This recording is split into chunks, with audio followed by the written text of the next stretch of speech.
রপ্তানি খাতের প্রধান পণ্য তৈরি পোশাক, হোম টেক্সটাইল সহ অন্যান্য সমজাতীয় পণ্য হিসাবে নিলে পোশাক থেকে আসে মোট রপ্তানি আয়ের 87%। স্থানীয় ও রপ্তানিমুখী পোশাকের কাঁচামালের দেশীয় যোগান এখন বড় ধরনের অনিশ্চয়তার মুখে পড়েছে। স্থানীয় সুতা ও কাপড়ের চেয়ে আমদানিতে দাম কম পড়ছে। এ কারণে তৈরি পোশাক উৎপাদনে স্থানীয় কাঁচামালের বদলে আমদানিতে ঝুঁকছেন রপ্তানিকারকরা। এতে আমদানি করা পণ্যের সঙ্গে দর প্রতিযোগিতায় কুলিয়ে উঠতে পারছে না দেশীয় বস্ত্রকলগুলো।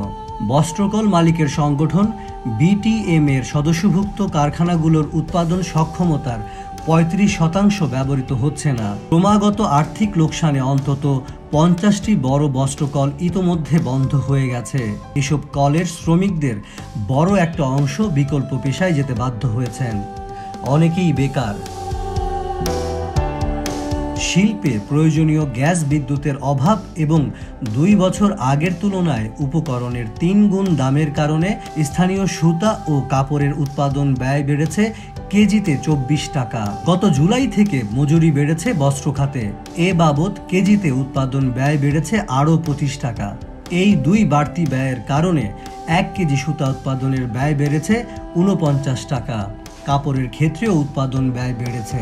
এ চিত্রের বিপরীতে সুতা ও কাপড় আমদানির উৎস দেশগুলোর চিত্র একেবারেই বিপরীত। নিজস্ব তুলা, গ্যাস বিদ্যুতের সহনীয় দামের কারণে চীন ও ভারতে ব্যয় বাংলাদেশের তুলনায় অনেক কম। এর ওপর এসব দেশ বিভিন্ন কায়দায় প্রণোদনা দিচ্ছে, গড়ে যার হার 20%। অন্যদিকে দেশে গত ফেব্রুয়ারি থেকে জুন পর্যন্ত 2 দফায় বস্ত্র খাতের নগদ সহায়তা কমিয়ে অর্ধেকে নামিয়ে আনা হয়েছে। 2 থেকে 3 সেন্ট কম পেলেই বিদেশি ব্র্যান্ড ক্রেতারা রপ্তানি আদেশ অন্যত্র সরিয়ে নেয়। পোশাকের রপ্তানিকারক দেশগুলোর মধ্যে তুমুল এ দর প্রতিযোগিতার কারণে বাধ্য হয়ে পোশাক খাতের উদ্যোক্তারা স্থানীয় কাঁচামালের বদলে আমদানিতে ঝুঁকছেন। জাতীয় রাজস্ব বোর্ডের তথ্য বলছে, গত জানুয়ারি থেকে জুন এই 6 মাসে আগের একই সময়ের চেয়ে সুতা আমদানি বেশি হয়েছে 1,71,475 টন।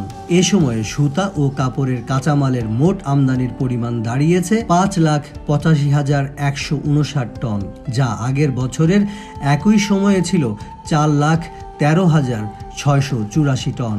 বাড়তি আমদানিতে 5,557 কোটি 87,84,823 টাকা ব্যয় হয়েছে। বস্ত্র খাতের প্রধান প্রতিযোগী ভারত দেশটির বস্ত্র ও পোশাক খাতকে রপ্তানি প্রতিযোগিতায় আরও আকর্ষণীয় করার চেষ্টা করছে।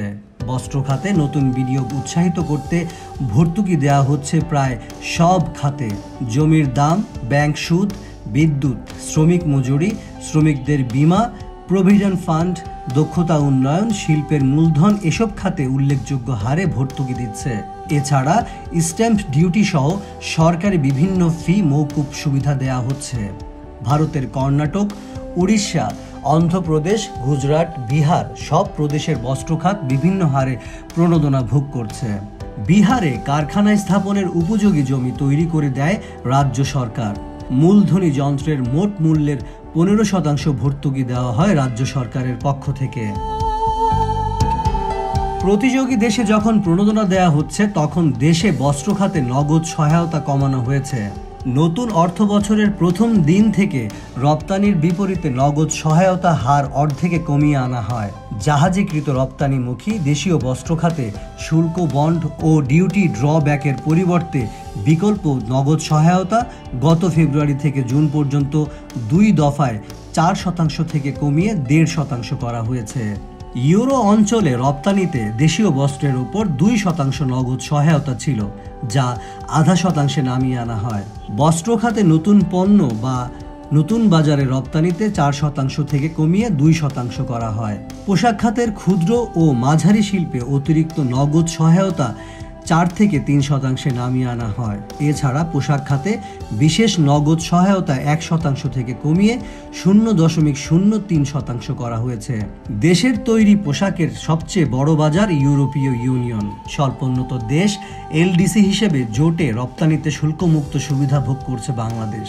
2026 সালে এলডিসি কাতার থেকে উত্তরণ ঘটবে বাংলাদেশের। অবশ্য উত্তরণের পর অতিরিক্ত 3 বছর এই সুবিধা অব্যাহত থাকবে। 2029 সালের পর নতুন স্কিম জিএসপি প্লাস সুবিধায় অন্তর্ভুক্ত হওয়ার সুযোগ রয়েছে। বিটিএমএ সূত্রে জানা গেছে, বস্ত্র ও পোশাকের স্থানীয় বাজারের আকার 14,000 কোটি টাকা। কাপড়ের চাহিদা বছরে 8 বিলিয়ন মিটার। রপ্তানিযোগ্য সুতা ও কাপড়ের পাশাপাশি স্থানীয় বস্ত্রের শতভাগ চাহিদা দেশীয় বস্ত্রকল মেটাতে সক্ষম। বিটিএম-এর সদস্য কারখানা 519টি। এর মধ্যে শতভাগ স্থানীয় বাজারের জন্য সুতা তৈরি করে 200 কারখানা স্থানীয় বস্ত্রের যোগান দিয়ে থাকে। বিদেশি বস্ত্রের অসম দর এবং অবৈধ প্রবেশে স্থানীয় বস্ত্র খাত সংকটে পড়েছে।